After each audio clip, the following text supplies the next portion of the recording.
उगी ना चिर के बदरिया सूरज देवा आजू भभुआ के घाट। उगी ना चिर के बदरिया सूरज देवा आजू भभुआ के घाट।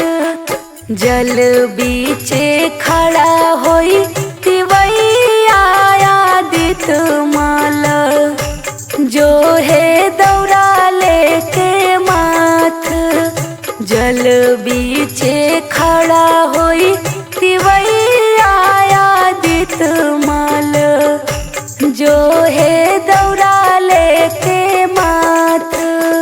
सबही के टिकल बाटे रउए पानी गहवा आई है आदित माल छुपल बानी कहवा। आई है आदित माल छुपल बानी कहवा। हाथ जोड़ी करी ले बिनतिया ए सूरज देवा आजू आरा के घाट। जल बीचे खड़ा होई तिवैया ए आदित माला जो है दौड़ा लेके माथ।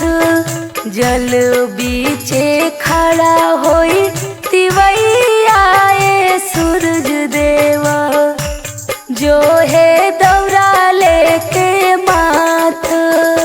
आजू के दिनवा देव होला काहे देरिया आई के अर्घ देली भइल अर्घ के बेरिया। आई के अर्घ देली भइल अर्घ के बेरिया। उपेंद्र ममता गावेले गीतिया ए सूरज देवा आजू बक्सर के घाट।